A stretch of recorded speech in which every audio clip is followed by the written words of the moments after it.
What's going on, guys? This is Jan coming from you from the Arcane Lighthouse, bringing you another deck profile. Today we're going to be covering Light Dolls, a blend of Lightsworn and Shaddolls. That's not very new. It's been around the meta for a while.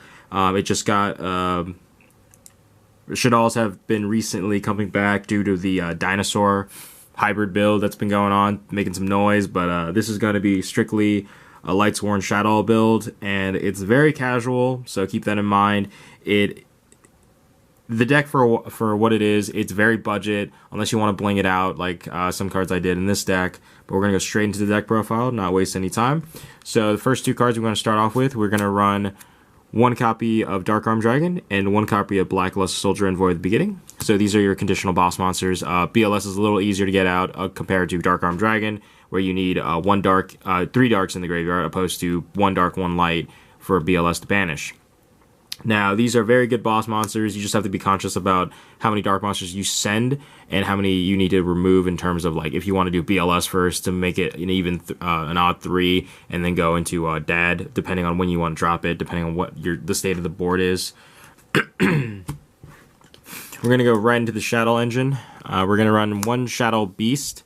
Or Shaddoll Hound, sorry. I like running this because you can change the battle position. So you can change the battle position one of your opponent's monsters. Very great if there's some beater that you can't get over. And a lot of cards there's some cards are like glass cannons where they have a high attack, no defense. And if you change it, that'd be a great advantage. I like running one because if you run more than one, you're bound to mill it too many times. And normally they'll have one boss monster, and normally you'll just go for game, if anything. So you're going to run 3 Shaddoll Dragon. I like running Shaddoll Dragon because essentially if it gets milled, you can just basically you can essentially just target one thing on the board, like Spell Trap, pop it, and then if it flips, if you ever set it and it flips, you bounce one monster from the field to the back to their hand. Now we're gonna run the Man-Eater bug of the deck. We're gonna run Shaddoll Squamata. This is probably I like to call it the play enabler in terms of like how much Shadow monsters you can get out, because this card, if you do Shaddoll Fusion to make Shaddoll Winda, essentially you send this along with the another Shaddoll monster, essentially, or you want to send something like a Plague Spreader Zombie to make this. This trigger will affect. It's sent to the graveyard by a card effect, and you can send another Shaddoll monster, which is also dark, making Dark Arm Dragon live in your hand and essentially extending your plays. And this, as I mentioned before, it is the Man-Eater bug of the deck. It flips, it pops a monster on the board. Now, we're going to go for the draw engine, 2 Shaddoll Beasts. So it flips, you draw 2 cards and discard 1, and then when it gets sent to the graveyard by a card effect, you get to draw 1 card. Now this is great because if you do this, you extend your plays, you can do Squamata to Beast, and then send one other Dark Monster to make Winda. You're essentially plussing 1 alongside getting, a tuner in the graveyard, such as Plague Spreader.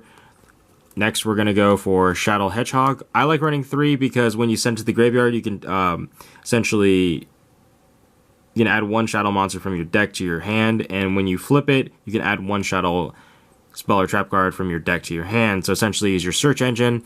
Very good. It's alive either like whichever way you want it to. And lastly, we want to run triple Shaddoll Falco.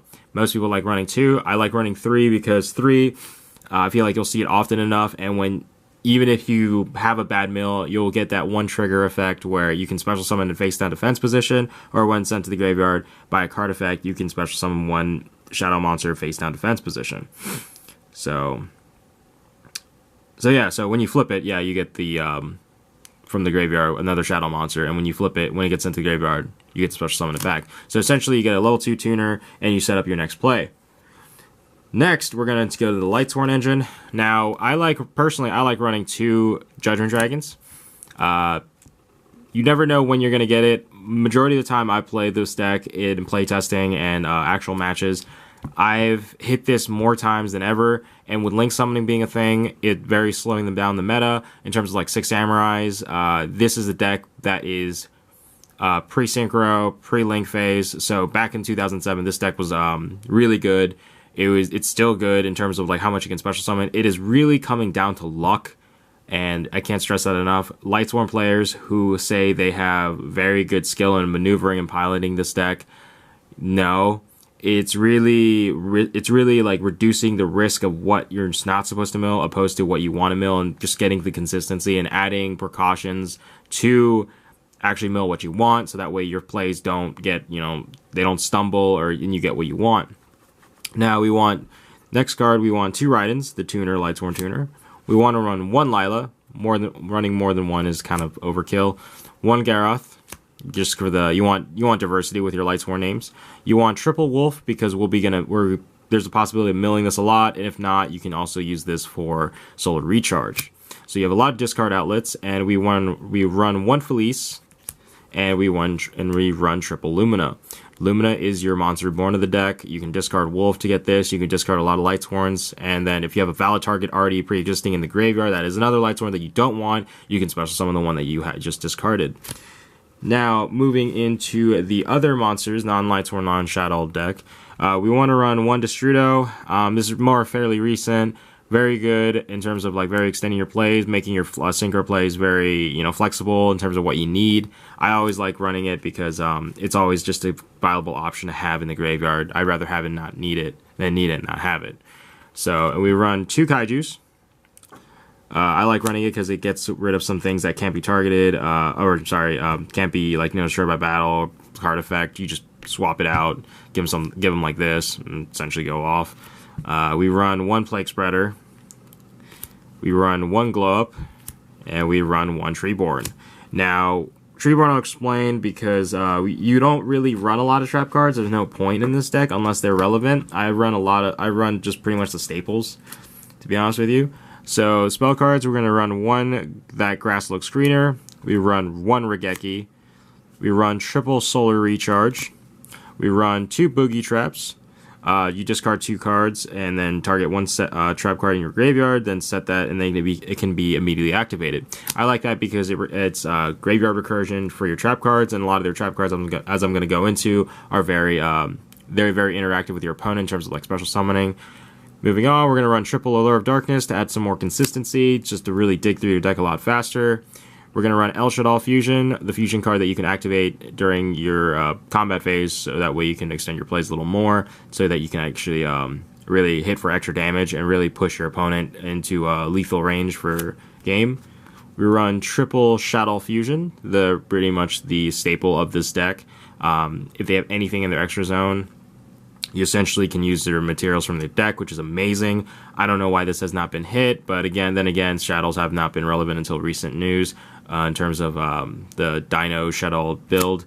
But it seems like True Draco seems to be up on the uprise, so we'll see. So we run 1 Solar Recharge, and we run triple Charge of the Light Brigade, the search engine of the deck. And moving into the traps, very generic. 1 Solemn Judgment, 1 Solemn Warning, 1 Shadow Core just for the level 9, and that will explain in the extra deck, and we run 2 Solemn Strikes. Now, the main deck is 60 cards. It's just to add more consistency and really improve your odds of what you're gonna mill. And just moving to the extra deck really quickly. So the reason why I flooded the extra deck with other cards that this deck can't make is in terms of Ghost Cherries. I don't like citing it in main board. I really like to see what I play first, and then kind of really hinder their plays just in case the deck's really fast. We run 1 El Shaddoll Winda. We run 1 El Shaddoll Grista, 1 El Shaddoll Shekanaga. We run 1 ABC Buster Dragon for the Ghost Cherries, 1 El Shaddoll Annoyalitis. We run 1 Trishula. You can make this in this deck. It just involves a little more thinking, but majority of the people probably won't see it coming. I normally don't. We run 1 Bryanak, 1 Star Eater, 1 Minerva, 1 Spiral Double Helix if Spirals are still alive. We run 1 Trickstar Holly Angel, 1 Decode Talker for our own links, 1 Trickstar Crimson Heart, 1 Trigate Wizard, and we run 1 Nirgisu, the World Chalice Warrior. So I see Nirgisu a lot in the extra deck, in terms of what they do. I primarily think it's just Ghost Cherries it, but overall, majority of this deck is I'm trying to be sort of anti-meta, but at the same time just be casual. This deck isn't meant to be seriously taken as a competitive deck, but I like it. So if you like it, you know, leave a comment, like, comment, subscribe. Hopefully, there's been talk about El Shaddoll Construct coming back ever since they banned it a couple years back. But OCG is limited back to 1. But I'm hoping that it goes to 1. I'm just hoping nothing else gets hit in the deck list, because if the dinos, you know, always if a deck with a certain engine does really well, Konami seems to hit it. So you guys have any suggestions, leave it in the comments. Other than that, we'll be posting Yu-Gi-Oh videos later in the future in terms of just openings. We'll be doing giveaways. Me and Julian are moving away from Yu-Gi-Oh a little bit for the time being, just to focus on other things for the channel. And in terms of that, we're going to be buying boxes, doing videos, and there's most likely we will be giving away the pulls from those sets in terms for contests and monthly supporters of the channel. So, you know, if you want to be a part of that, you know, like, comment, subscribe, and when we, you know, announce those, just make sure to leave a comment below saying that you comment, subscribe, like the video, and you know, subscribe to our channel, obviously, and then we'll do a random drawing at the end of the month. So, hope you guys enjoy this. This is Yang signing off. Have a good one.